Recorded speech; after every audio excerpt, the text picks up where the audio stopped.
السلام علیکم ناظرین، آپ میں سے کوئی کبھی کسی پہاڑ کی چوٹی پہ چڑھنے کی خواہش کی ہے؟ کبھی کسی ساحل کی ٹھنڈی ہواؤں کو محسوس کرنے کا خواب دیکھا ہے؟ ہم آپ کو ان خوابوں کو حقیقت میں بدلتے ہوئے دکھائیں گے۔ ہمارا مقصد آپ کو ان جگہوں کی سیر کرائی جائے جو نہ صرف خوبصورت ہیں بلکہ ہماری تاریخ، ثقافت اور روایات کا آئینہ بھی ہیں۔ یہ دنیا خوبصورتی سے بھری پڑی ہے، بس ضرورت ہے اسے دیکھنے والی آنکھ کی۔ آج کے سفر میں ہم آپ کو دکھائیں گے وہ مقامات جہاں قدرت نے اپنی تمام تر رعنائیاں بکھیر دی ہیں۔ تیار ہو جائیں، ہم آپ کو دکھائیں گے سیاحت کا ایک نیا انداز۔ پروگرام کا نام ہے سیاحت، اردو میں یہ پہلی قسط ہے، جبکہ کھوار پروگرام سائل دوئو کی 7ویں قسط کا اقتباس ہے۔ ویڈیوز اسی وقت کے دیگر شامل ہیں تاکہ مقامی ناظرین کے لیے باعث تکرار نہ ہو۔ آج ہم ضلع لوئر چترال کے اس اہم علاقہ میں ہیں جو حیرت انگیز طور پر انتہائی دور افتادہ مقامات کے ایسے مرکز میں ہے جو تمام دور افتادہ مقامات کے لیے قریب پڑتا ہے۔ آگے بڑھنے سے پہلے پروگرام کو لائک کریں، شیئر کریں اور اختتام پر اپنی رائے دیں۔ آپ یوٹیوب پہ ہمارا چینل لوکل جیوگرافی ضرور سبسکرائب کریں۔ یوٹیوب میں جا کے انگریزی کے چھوٹے حروف سے لوکل جیوگرافی 1 ملا کر لکھنے سے حاضر ہوں گا۔ ادھر ہم نے ناظرین کو بہت کچھ ہدیہ کیا ہے۔ میں ہوں شمس الاسلام اور آپ دیکھ رہے ہیں لوکل جیوگرافی۔ یہ وادی گولین ہے، اس کے اندر مختلف وادیاں اور درے ہیں۔ وادی کا شمال مغربی حصہ کھلا ہے، جہاں سے سڑک آ کر گولین کی ہر وادی، ہر گاؤں اور قریہ پہنچتی ہے۔ یہ برصغیر پاک و ہند کا قدیم ترین زیر استعمال گزرگاہ ہے۔ یہ چین سے چترال آمد، ہندوستان کے سوات سے تاجکستان، زیرین چترال کے دروش سے اپر چترال کے لسپور شاندور کے علاقوں کا پائیدل گزرگاہ ہے۔ پھر مڈاگلا ششکو دروش جانے کے لیے مختلف دروں میں کئی ایک راستے، مختلف درے لوور چترال کے برنس تک اور مختلف درے بالائی چترال کے لیے ریشون سے لسپور تک گولین پہنچنے کے لیے گولین کے اندر ہی موجود ہیں۔ پھر آپ مختلف دروں سے پیدل گزر کر وادی کلام سوات، اسی راستے سے دائیں مڑ کر کمراٹ اپر دیر، سوات سے گولین، لسپور سے گولین، مڈاگلش سے گولین، بس اسی طرح مختلف دروں سے ہو کر قدیم زمانے سے انسان گولین پہنچتا رہا ہے اور یہاں سے گزرتا رہا ہے۔ گولین قدیم زمانے سے دور دراز علاقوں کا گزرگاہ رہا ہے۔ گولین لوور چترال کے مشہور گاؤں کوغوزی کے پیچھے واقع ہے۔ گولین کیسے پہنچا جا سکتا ہے؟ اپر چترال کی طرف جاتے ہوئے کوغوزی کے اختتام پر مشکلی پل کراس کرنے کے بعد دائیں مڑیے، مگر میری گاڑی کی طرح گاڑی میں نہیں۔ ایک دفعہ علاقہ رومین میں سڑک میں بجری کی کثرت کی وجہ سے میری گاڑی بری طرح پھنس گئی تھی اور میں اپنی گاڑی رومین میں کھڑی کر کے پیدل سفر کیا۔ میں اس وقت جنگل تک جا رہا تھا، مجھے پیدل جانا پڑا۔ رومین بھی بہت بالائی علاقہ ہے، سرسبز و شاداب ہے۔ یہ گولین کے آخری گاؤں استور سے بہت آگے واقع ہے۔ آپ ویلز جیپ، ٹویوٹا جیپ یا کوئی 4 وہیل پک اپ کر لیں۔ آپ کا ڈرائیور تجربہ کار ہونا چاہیے۔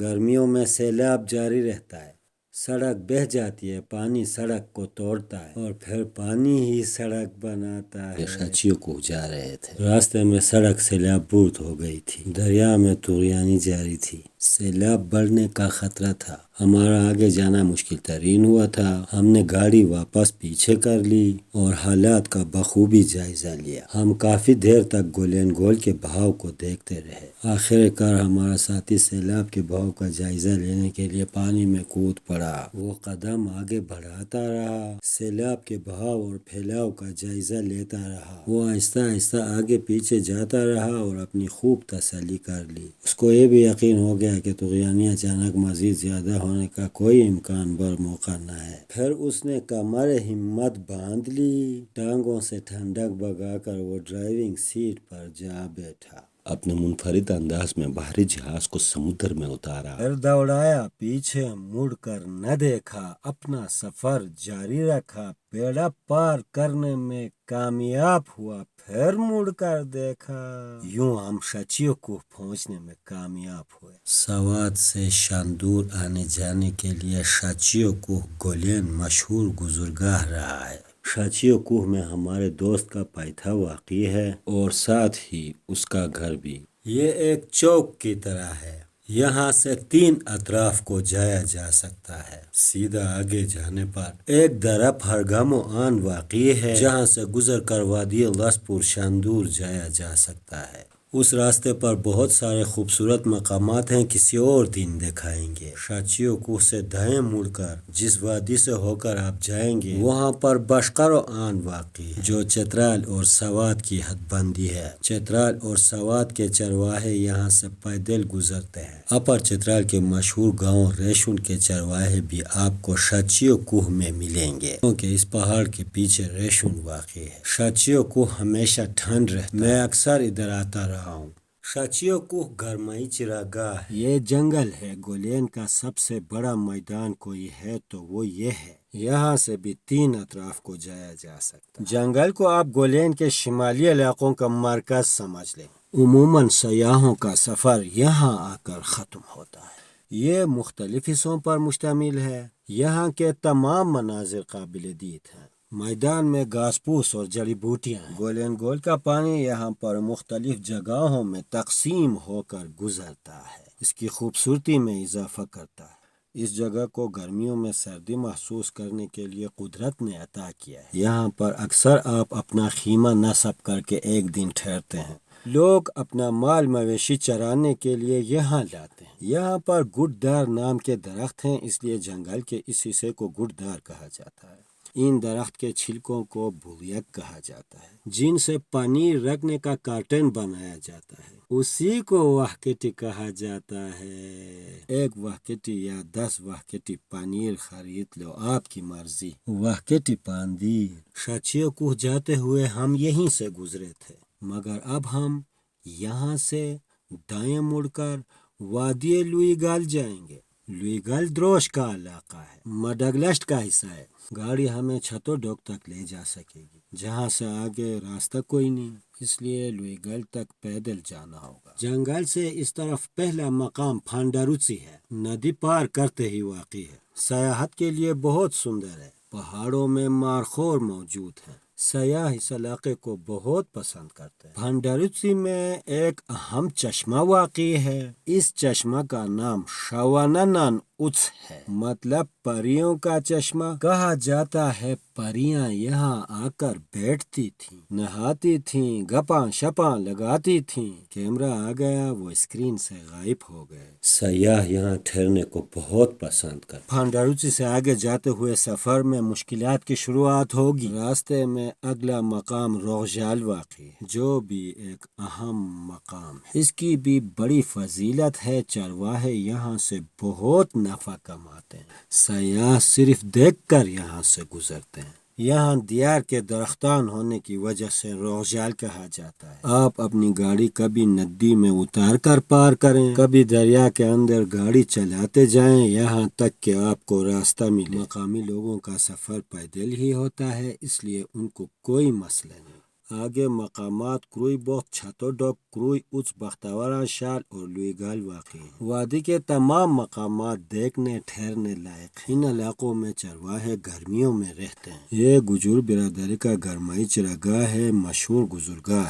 جس وادی سے اب ہم جا رہے ہیں یہ دروش کے راستوں میں سے ایک ہے۔ وادی کا مرکز چھتو ڈوک ہے۔ اونچ نیچ جگہیں موجود ہیں، پاس ہی گلیشیئرز موجود ہیں۔ صاف پانی کے بہت سارے چشمے ہیں، اس لیے سرسبز و شاداب ہے۔ کچھ علاقہ زیر کاشت، کچھ ناقابل کاشت اور کثیر علاقہ قابل کاشت ہے۔ یہاں کی اونچائی میں ایک بڑا میدان ہے جس کے ایک حصے پر جھیل واقع ہے، جو اس کی خوبصورتی میں اضافہ کا باعث ہے۔ اونچائی کو ڈوک اور جھیل کو ہم چھت بولتے ہیں، بدین وجہ اس کا نام چھتو ڈوک ہے۔ مقامی سیاح پہلے سے آ کر یہاں ٹھہرے ہوئے تھے، میں کچھ دیر ان کے ساتھ رہا، باہمی دلچسپی کے امور پر دو طرفہ تبادلہ خیال کیا۔ میرے ساتھیوں کا سفر یہاں تک تھا، میں ان کو کھویا بھی تھا۔ یہاں پر مال مویشی بکثرت ہیں اور بہت خوش ہیں۔ میں نے اپنا سفر جاری رکھا، چھتوڈوک کے قابل دید مقامات کو ایک نظر دیکھا اور پیدل چلتے چلا گیا۔ پیروں میں چپل اس لیے تھے کہ میں اپنے گھر سے چند منٹ کے لیے باہر نکلا تھا کہ ساتھیوں سے ملاقات، پھر مجھے گھر واپس جانے کی اجازت نہ ملی اور چلتے چلتے یہاں پہنچا۔ یہاں کا منظر بہت ہی اچھا ہے۔ یہاں مجھے راستہ بتانے کے لیے کوئی چرواہا نظر نہ آیا، مال مویشی از خود چل رہے تھے۔ آگے ایک بڑا دریش ہے، مطلب پہاڑ میں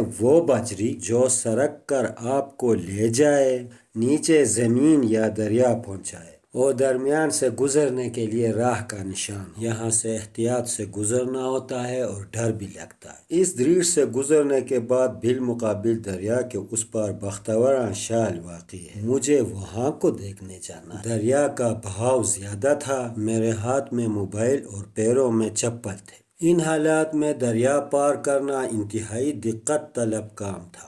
دریا کنارے پار کرنے کے لیے ایک چرواہا پہنچا، مجھے اس کی مدد کی ضرورت تھی تاکہ وہ میرا موبائل محفوظ طریقے سے دریا پار لے جائے۔ دوڑ کر اس کے پاس چلا گیا، میں نے مدد کے لیے ان کو پکارا، اس نے میری آواز سنی اور انسنی کر کے دریا پار کر لیا۔ مجھے مجبوراً اس کے پیچھے اسی انداز میں دریا پار کرنا پڑا۔ چپل اور موبائل کو خطرات لاحق ہوئے۔ موبائل کی حفاظت کو فوقیت دینے پر چپل دریا میں بہہ گئے اور میں ننگے پیر دریا پار کر سکا۔ پھر ننگے پیر ہی آہستہ آہستہ بختوراں شال پہنچا، جہاں پر چند افراد ایک ہی جگہ اکٹھے تھے۔ مجھے دیکھ کر میری مدد سے خود کو بچانے کے لیے سب نے اپنا منہ موڑ لیا۔ میں بختوراں شال میں لوگوں کے گھروں کے قریب سے ننگے پیر گزرتا رہا۔ لوگ مجھے دیکھتے رہے اور اپنے دروازے بند کرتے رہے اور کانٹے میرے پاؤں میں چھپتے رہے۔ مجھے بہت تکلیف ہوئی اور بڑا دکھ ہوا، اس لیے اس مقام کی تصویر محفوظ کرنے کو جی نہیں چاہا۔ یہ حالت میں لوئی گال پہنچا تو وہاں بھی یہی حالت تھی۔ یہ لوئی گال ہے۔ لوئی گال میں بھی برادران یوسف کے بہت سارے گھر ہیں جن کے دروازے اجنبیوں کے لیے بند ہیں۔ یہاں پر صرف ایک بابا انسان کا کردار ادا کرتا ہے۔ میری آواز پر وہ رک گیا۔ بابا سے مل کر بڑی خوشی ہوئی۔ Nice to meet you. میں کچھ دیر ان کے ساتھ رہا۔ انہوں نے علاقہ بارے معلومات دینے کے ہمراہ پیالی چائے بھی پلا لی اور آخر کار اپنے گھر سے چپل لا کر پہنا دیا۔ انہوں نے یہ بھی بتایا کہ بختوراں شال میں دریا پار کرنے کی بجائے آپ آگے آتے، لوئی گال میں دریا کے اوپر ایک لکڑی رکھ کر وہاں سے گزرا جاتا ہے، جو کہ لوئی گال برج ہے۔ میں واپسی پر اسی پل پر سے گزرا۔ بختوراں شال کا چرواہا میری آواز سن کر جواب دیتا، اس پل کے بارے میں بتا دیتا تو مجھے وہاں سے دریا پار کرنے کی ضرورت نہ ہوتی۔ یہ علاقہ بہت ٹھنڈا ہے اور یہاں پر گلیشیئرز بہت ہیں۔ لوگوں کے دلوں میں بھی کوئی گرمائش نہیں۔ پروگرام کو جاری رکھتے ہوئے اس قسط کا اختتام کرتے ہیں۔ اگلے مناظر کسی اور قسط میں۔ ہمارے ساتھ رہیے گا۔ اللہ حافظ۔